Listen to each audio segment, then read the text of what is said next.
Alright, we are back with part 2, and actually this is being recorded right after part 1, because this perfectly funnels into this section, essentially, and this is kind of like the mid-game, if you will. So we're kind of getting past, like, the empty, the, tabs name empty, the 1 to 2 chaos sales, and we're working into the more, heavier stuff, like, 5, 10C, 20C, etc. We're trying to get up there in the chaos amount, right? 30, 40, 50, etc., right? So we're not going big, like, 10 divine items, whatever, right?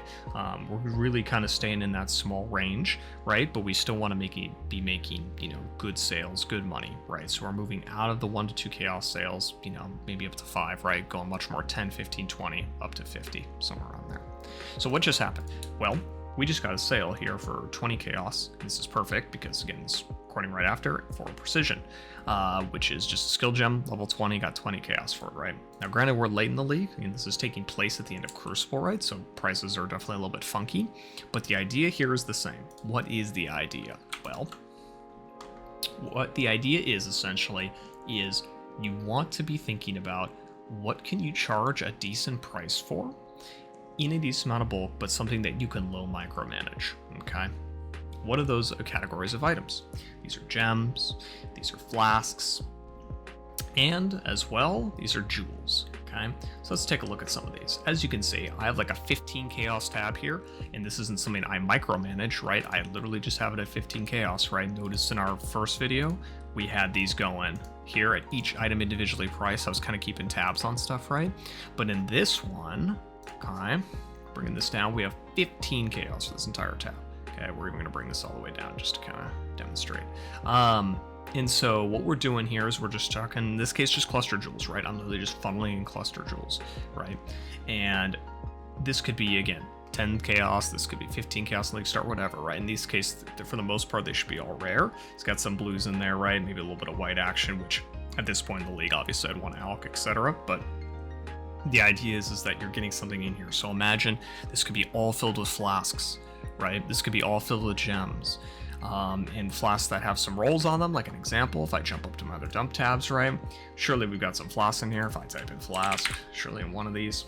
I even have like a light flask in here. Let's look in some other places. Yep, here we go. There we go. I've got like a whole 30C tab of just flasks. Just chuck them on in, okay? You don't have to spend the time crafting them. Obviously, if you do, you can make more money, right? But we're trying to keep things going, keep things liquid, right? If you have a quad tab, obviously the more stash space you have, the better to a degree. But what I want, though, essentially is you to think about, at this point, okay, we need to like mass do like categories and sections of things, okay, that people are going to find really, really attractive.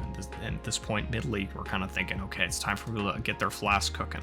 And that's essentially where we're going to be putting them. So this entire tab could be all flasks, right? And the same principles, though, as the first video, right, where you're like, okay, a lot of these aren't selling, like what's going on here? Maybe I just need to sell them off. But that's okay. I would rather have you put them in here and give them the chance to even sell, okay? Same thing if you're doing something like tab 2. If you were doing like those cluster jewels, same thing, you just shove them in here, same thing. And the third tab, and I say do this if you have the space, okay? But I do recommend it because it's a lot of trickle chaos that comes in over time, and that's gems. If I pop into one of these tabs here, let's just do like this one, for example. Most likely we will find a gem in here. Here we are. So in this case, just a level 20 grace, and I just shoved it in here, right? And how much is this going for? 30 chaos. I haven't seen this in probably a month or two, right? In this case, it hasn't sold, but I can tell you that I've definitely sold graces this league. Very, very memorable because, again, gems go pretty dang quickly. If you're doing stuff like level 20 gems, you find them on the ground, etc. 2020s, even like 120, right? Like a level 1 with 20 quality, stick it in the tab, right? Even if it's for like 10 chaos, right? And just stick these gems in there. Even gems that are not even leveled all the way. Think of like a cast when damage taken gem that's like level 11 or some weird level, or 15, or you find like a tornado shot that's level 16 or 17, right? Again, I'm just spouting out gem names. This could be anything.